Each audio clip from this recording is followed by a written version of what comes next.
ఇక్కడ మర్డర్ చేశారు, ఇక్కడ తీసుకెళ్ళి పడేశారు అనేది నేను చూసిన తర్వాత ఫస్ట్ 25 రోజులు క్లూ లేదు. రెండో రోజు వచ్చేటప్పటికి సార్ సాయంత్రానికి మాకు ముందు బాడీ ట్రేస్ అయింది. ఎనీ కేసు బాడీ ట్రేస్ అయితే సగం ట్రేస్ అయినట్టే. అతను చనిపోయిన ఆమె నా పేరు నారాయణమ్మ అనుకుంటా పేరు, అతని పేరు నారాయణ, నాకు సరిగ్గా గుర్తులేదు. అతను ఒక మాట చెప్పాడు, సార్ మా అక్కయ్య చేసి ఉంటారు సార్ ఈ మర్డరు అని. వాళ్ళు కూడా వచ్చున్నారు ఆ రోజుకి. వాళ్ళ అక్క దగ్గర నుంచే ఆవిడ బయలుదేరింది, మర్డర్ అయ్యింది. ఇది మా అక్కయ్య చేసి ఉంటుంది సార్. మీ రేపండి మర్డర్ కదా? రేపండి మర్డరు. మాకు అసలు అర్థం కాల. ఆయన ఒక మాట చెప్పాడు నాకు. సీన్లో ఒక చిన్న కాగితం ముక్క దొరికింది సార్. ఆ కాగితం ముక్క మీద ఫోన్ నెంబర్ ఉంది. నేను ఆ కాగితం ముక్క కూడా సీజ్ చేశాను. మా వాళ్ళందరూ ఉండి అదేదో గాలి కొట్టుకొచ్చుంటుంది సార్ అని చెప్పి అన్నాడు. అంటే లేదే సీన్లో ప్రతిదీ మనకు అవసరమే అని చెప్పేసి తీసుకున్నాం. ఆ ఫోన్ నెంబర్ చూస్తే కాజీపేట వచ్చింది, ఇక్కడ కడప. కాజీపేటలో వాళ్ళని ఎమ్మటే సిడిఆర్స్ తెప్పిస్తే వాళ్ళ లొకేషన్ ఇక్కడే ఉంది. సో వాళ్ళు కాదు, రూల్ అవుట్. ఇక మాకు క్లూ లేదు. వాడేమో 24 గంటలు మక్కే చేసింది సార్ అంటున్నాడు. నేను ఎలా ఫిక్సప్ చేయాలి? వాళ్ళు డైలీ వస్తున్నారు, మాతో మాట్లాడుతున్నారు. ఇక నేను సెల్ టవర్స్ తీసి, సెల్ టవర్స్ లొకేషన్స్ మొత్తం తీసి, ఆమె ఎక్కడి నుంచి వచ్చిందో అక్కడ వరకు తీసి, అప్పట్లో సెల్ నాలెడ్జ్ తక్కువే సార్, మేము కొద్దిగా నాకు తక్కువే, బట్ నేను పక్కనున్న వాళ్ళ హెల్ప్ తీసుకొని దాన్ని తీసి దాదాపు ఒక 70,000 ఫోన్లకి చేసి ఉంటాను సార్. ఫోన్లు అంటే ఒక టీంని పెట్టి మీరు పలానా రోజు ఇటు వచ్చారంటే నేనే ఒకరితో మాట్లాడా. వాడు కాజీపేట అన్నాడు. మీది ఎక్కడంటే కాజీపేట అంటే మీరేమన్నా ఇటు వచ్చారంటే లేదు సార్ నేను కొండకు పోయేవాడిని సార్ అన్నాడు అని పెట్టేసి. ఈ సెల్ టవర్లోంచి తీసిన తర్వాత మెయిన్ ఎవరు ఆ రూట్లో ఎవరు వచ్చారని చూస్తే వాళ్ళలో ఒకటి కాజీపేట వచ్చింది. ఇక కాజీపేట లింక్ ఉందని చెప్పేసి మేము వెళ్ళి అసలు ఆ ఫోన్ వాడిని ఏదైతే ఫస్ట్ ఫోన్ ఉందో ఆ ఫోన్ వాడి దగ్గరికి వెళ్ళాం. వాడుండి ఇది పలానా వాడుకి ఇచ్చాను సార్ నేను అన్నాడు. ఏంది సార్ అంటే వాడి కోసం వచ్చారంటే నాకు చెప్పండి సార్ ఏందో అన్నాడు. ఏం లేదు ఈ విధంగా మా దగ్గర జరిగిందంటే, సార్ మర్డర్ సంగతి నాకు తెలియదు కానీ సుమోలో అయితే వచ్చిన మాట కరెక్ట్ సార్ అన్నాడు. సుమోలో అయితే వచ్చిన మాట కరెక్ట్ అన్నాడు. ఇక వెళ్ళాం, వాడిని పట్టుకున్నాం. నాకు అసలు తెలియదు అంటాడు. మొత్తం చెప్తే క్లియర్గా అడ్మిట్ అయ్యారు. వాళ్ళ అక్క కూతురు, వాళ్ళ కొడుకు. ఈ అక్క కూతురు ఫోన్ చేసి వీళ్ళని ట్రాప్ చేసి కాజీపేట వాళ్ళని, తను ఏదో ఎస్ఐగా ఫోన్లో ట్రాప్ చేసి, వాడు ఎస్ఐ అనుకోనే వచ్చాడు. సుమోలో బయలుదేరి వచ్చి ఆవిడ్ని అప్పటికే మత్తుమందు కలిపిన డ్రింక్ తాపిచ్చి తీసుకొని వచ్చి 4 నిమిషంలోకి వచ్చి చంపేటప్పుడు 4 పట్టుకుంటారు, రేప్ చేస్తాడు. ఇలా జరిగింది. అది ఎందుకండి ఆమె ఎందుకు చేసింది? యాక్చువల్గా ఈమె ఎవరైతే చెల్లెలు ఉందో చెల్లెలు ఆమె భర్తని ఇల్లీగల్ కాంట్రాక్ట్తో పెట్టుకుంది. ఎవరు చెల్లెలు? ఇప్పుడు చచ్చిపోయిన ఆవిడకి ఈ అక్క భర్తకి, అంటే ఆమె చెల్లెలే ఈమె భర్తకి ఇల్లీగల్ కాంట్రాక్ట్ ఉంది చనిపోయిన ఆమెతో. అతను ఈమె కోసం చీమకుర్తి వెళ్తూ చీమకుర్తిలో దారిలో యాక్సిడెంట్ అయి చచ్చిపోతాడు. వాళ్ళ ఫ్యామిలీ వీధిని పడింది. అతను కొద్దిగా మంచి పాలిష్డ్గా బతికినోడు పొలిటికల్గా. అతను చనిపోవడంతో వీళ్ళు ఆ కూతురికి కొడుక్కి ఏం వల్లే చనిపోయాడు అనేది పడి మెత్తగా మంచితంగా చనిపోయిన 4 రోజులకి జరిగింది. ఆ కూతురు ఎందుకు మరి తీసుకుందండి? ఎస్ఐగా ఎందుకు యాక్ట్ చేసింది? ఈమె చంపలేదు, ట్రాప్ చేసింది సెక్చువల్గా. అంటే మనం అనకూడదు ఆమెని, సెక్చువల్గా ట్రాప్ చేసింది వాడిని. ఈ కాజీపేట వాడిని ఏదో ఒక ఫోన్ నెంబర్స్ వాళ్ళ ఎవరెవరియో నెంబర్లు దొరికినప్పుడు ఒక నెంబర్ ఆమెకు దొరికింది. ఇక రెగ్యులర్ కాంటాక్ట్ చేస్తూ అతనితోటి, నువ్వురా నేను నీకు ఫస్ట్ మర్డర్ అని తెలియదు అతనికి, రా ఒకసారి మనం కలుద్దామని చెప్పి పిలిచి, నువ్వు 4 తీసుకొచ్చుకో, కొద్దిగా నాకు డబ్బులు ఇవ్వాలి, ఆ డబ్బులు వసూలు చేయాలి కొద్దిగా అని చెప్పేసేసి అని పిలిపిస్తుంది. పిలిపించిన తర్వాత వాళ్ళకి మందు దాపి ఒక 25,000 రూపాయలు డబ్బులు ఇచ్చి చంపిస్తుంది. ఇది case life conviction. Super. Life conviction. కోర్టులో వీడికి కాజీపేటానికి అక్కడికి వచ్చే వరకు మర్డర్ చేస్తాం తెలియదు. అక్కడికి వచ్చినప్పుడు తెలియదు, కానీ అక్కడికి వచ్చిన తర్వాత 25,000 ఇచ్చి చంపేమని చెబితే చంపేశారు ప్లస్ రేప్ చేసేసాడు. చంపిద్దరు రేప్ చేశారా? వాళ్ళు పట్టుకుంటారు, ఈడి పనిలో ఈడుంటాడు, వాళ్ళ పనిలో ఒక పక్క ఆమె ఏమో చున్నీ పట్టుకుంటాడు, ఆవిడ పక్కా ఉంది. ఆవిడికి లైఫ్, అతనికి లైఫ్, అతనితో పాటు వచ్చిన ఇద్దరికి లైఫ్. సూపర్. అది భలే కేసు. ఆ కేసులో నాకు మనస్తృప్తి ఏంటంటే డిటెక్షన్ కాదు, ఆ సూమో డ్రైవర్ని అప్పుడు రఘురామరెడ్డి ఎస్పీ గారు, మా కొల్లి రఘురామరెడ్డి గారు, ఆ డ్రైవర్ని కూడా పెట్టమంటారు సార్. నేనుండి లేదు సార్ అతనికి తెలియదు, అతని వాయిస్ రికార్డు కూడా ఉంది, ఏదో డబ్బులు వసూలు చేసుకోవడానికి వాళ్ళని తీసుకొచ్చి దించిపోయి నీ బాడుగు నీకు ఇస్తానంటే వచ్చాడు, అతను దీనిలో విట్నెస్ సార్, ప్రైమ్ విట్నెస్, అతను బండి ఆడపెట్టి వాళ్ళు పోయి లోపల పోయి చంపుతారు అని ఆయనతో పోట్లాడా. ఆయన ఎట్టి పరిస్థితుల్లో పెట్టాల్సిందే అంటాడు. నేను ఒకరోజు పర్సనల్గా వెళ్ళి ఎవరికైనా ఇచ్చేయండి సార్ ఈ కేసు, నేను పెట్టలేను సార్ అతను అని చెప్పి అడిగాను. ఎందుకంటే నాకు కూడా బాధేస్తుంది, అన్యాయంగా మర్డర్ కేసు, ఏదో చిన్న పెట్టి కేసు అన్నా కూడా తప్పే, కానీ డ్రైవర్ మీద అంటే డ్రైవర్ ఆయనకేం లేదు, వాడు కూడా ఇన్వాల్వ్మెంట్, కాజీపేట నుంచి వచ్చాడు కదా వాడెందుకు అంటే, మేము ఏదైనా చెబితే ఆఫీసర్స్ ఒక సెకండ్ యాంగిల్లో కూడా చూస్తారు, ఏమన్నా వీడేమన్నా. నేను అది కూడా చెప్పాను సార్, నేను దాని ఓన్లు కాదు సార్, మీరు కావాలంటే ఇంకెవరికైనా ఇచ్చుకోండి సార్ అంటే, లేదు ఇంత ఎందుకు అంటే, లేదు సార్ అతను అన్యాయం చేయడం నాకు ఇష్టం లేదు సార్ అంటే, సరే చివరికి అతని ఎవిడెన్స్ నా ఎవిడెన్స్ మీద వాళ్ళకి లైఫ్ పడింది. అంటే సాటిస్ఫాక్షన్ అది. ఈ డిటెక్షన్ చేయకపోయినా పర్లేదు, కానీ ఒకరిని అన్యాయంగా మనం పంపించలేకపోయి వాడి వల్ల మన కేసు కూడా సక్సెస్ అయింది. సక్సెస్ రేటు మర్డర్ కేసులో రావడం బాగా అరుదు సార్. నా దాదాపు 7-8 కేసుల్లో కన్విక్షన్లు వచ్చినాయి. సార్ మన గురువు గారి అక్కడ అయిపోయిన తర్వాత నన్ను సంతమాగులు నుంచి లేపినప్పుడు ఈయన ఎస్బీ ఇన్స్పెక్టర్ గారు, అప్పుడు విశ్వజిత్ గారు ఎస్పీ గారు, ఆయన ఎస్బీ ఇన్స్పెక్టర్ అయితే నేను ఆయన దగ్గర మళ్ళీ ఎస్బీఎస్ అయింది. ఆయనే నన్ను 6 నెలల పాటు ఉంచుకున్నాడు. 6 నెలల తర్వాత నన్ను ఖమ్మం పంపించాడు ఎస్పీ గారి చెప్పి, ఖమ్మంకి ఒక మంచి ఎస్పీ కావాలి, ఎస్ఐ కావాలి అని అంటే, మన సంఖలో పెట్టుకొని మనం అంతా ఎదుగుతున్నాం సార్, మా వాడు ఉన్నాడు కదా మా ఎస్బీఎస్ఐ అని చెప్పి వేయించాడు. అక్కడి నుంచి మళ్ళీ ఇటు వచ్చేసాం. తర్వాత నాకు ఆయనతో ఇక సంబంధం లేదు, ఎవరితో గురువుగారితో ఎక్కడున్నా మాట్లాడుకుంటా. అతను 70 ఏళ్ల వయసులో టైప్ చేస్తాడు సార్ కంప్యూటర్, ఆయన చేసిన స్పీడ్గా ఇప్పుడున్న కుర్రోళ్ళు చేయలేరు సార్.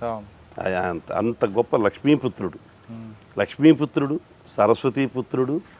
అతనుకున్న ధైర్యము 100 మంది గుండెలతో సమానం సార్, అంత ధైర్యవంతుడు, నాకు మార్గదర్శకుడు. అంటే కేవలం ఇంకోలు ఎస్బీ మేము రిలేషన్ కంటిన్యూ అయింది.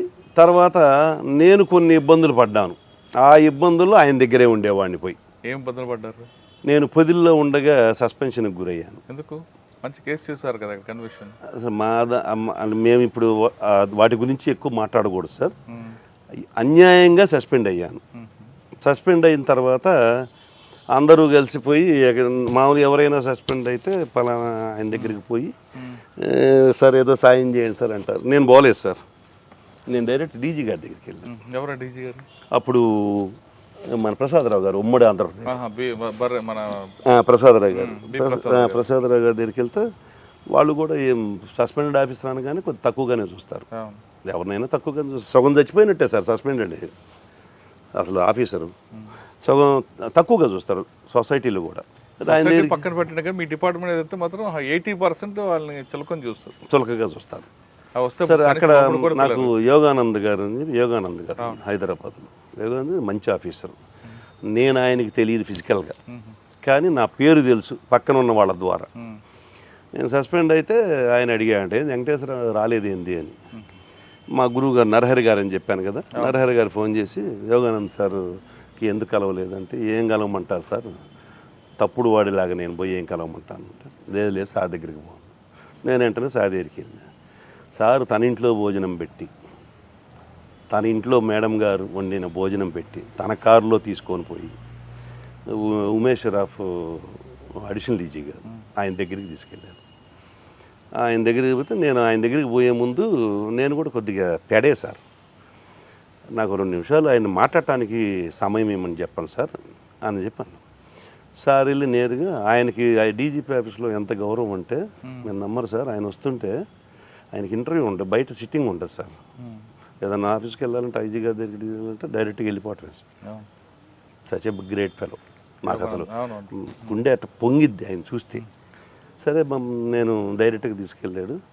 ఏం లేదు సార్, నాకు తెలిసిన ఆఫీసర్, మంచి ఆఫీసరు, ఒక 2 minutes మీతో మాట్లాడటానికి పర్మిషన్ ఇవ్వమన్నాడు, మీరు ఏం సాయం చేయకపోయినా పర్లేదంట. సరే చెప్తే నేను ఒక 3 కాగితాలు తీసి పెట్టి ఆయన ఎదురుగా పెట్టి ఇది చదవండి సార్ అన్న, అండర్లైన్ చేసినాయి. చెప్పవా ఏందో అన్నాడు ఆయన. లేదు సార్, మీరు నాకు టైం ఇచ్చారు, మీరు చదివితేనే అర్థమైంది సార్ చెప్పే కన్నా. 3 చూశాడు. ఫోన్ చేసి ఆ కన్సర్న్ ఆఫీసర్ని అడిగాడు, నేను మీ ఇష్టం వచ్చినట్టు చేయటమేనా అంటే. ఆఫీసర్లో కూడా గట్టి ఆఫీసర్లు ఉన్నారని చెప్పుకోవడానికి ఇది ఒక నిదర్శనం. ఆయన రిటైర్ అయిపోయి కూడా ఉన్నారు, చెప్పాల్సిన అవసరం కూడా లేదు. రీసెంట్గా సార్ మా దగ్గరికి వచ్చారు, ఉమేష్ షరాఫ్ గారు. మరుసటి రోజు మధ్యాహ్నానికి రిలీవింగ్ ఆర్డర్ ఇచ్చేసారు సార్. నాకు అలా వచ్చింది రిలీవింగ్ ఆర్డర్. సీనియర్స్ అలా సపోర్ట్ చేస్తారు, క్యారెక్టర్ని బట్టి చేస్తారనేది నాకు. కానీ సస్పెండ్ ఎందుకు చెప్పట్లేదు మీరు? సస్పెన్షన్కి రీజన్స్ సార్, నేను ఒక సివిల్ మ్యాటర్ వచ్చింది సార్ పొదిల్లో. అది త్రూ పెద్ద ఆఫీసర్ నుంచి వచ్చింది, ఎవరైతే నన్ను చేశారో వాళ్ళ దగ్గర నుంచి వచ్చింది. అది ఎస్పీ గారి ద్వారా, ఎస్పీ గారు డిఎస్పీ ద్వారా వచ్చింది. నాకు దగ్గరకు కూడా రాలే. డిఎస్పీ గారు నన్ను తీసుకొని పోయాడు, నా లిమిట్స్ కాబట్టి. ఆ సైట్ ఆ దొనకొండ వెళ్ళాం. అప్పుడు కొత్తగా ఆంధ్రప్రదేశ్ రాజధాని దొనకొండ అని వినపడుతుంది బాగా. ఆ దొనకొండ ల్యాండ్ నా కర్మకాలి. నాకు అది ఎప్పుడు నైట్ మేర్ సార్, నాకు ఆ రాజధాని అనేది. నేను అసలు మర్చిపోలేని ఇన్సిడెంట్. వెళ్ళాను. నేను ఎంఆర్ఓ ఆఫీస్లో పనిచేశాను కదా సార్. ఆ దొనకొండ ఎంఆర్ఓ నేను పనిచేసేటప్పుడు యూడీసీ, వాడు అక్కడ ఎంఆర్ఓ. అనా అనుకుంటా మాట్లాడుకున్నాం ఇద్దరం. దీని రికార్డ్ అంతా తీయించాను. వాళ్ళ మనుషులు కూడా వచ్చారు. ఓ పవర్ఫుల్ లేడీ కూడా వచ్చింది. పవర్ఫుల్ లేడీ వచ్చింది.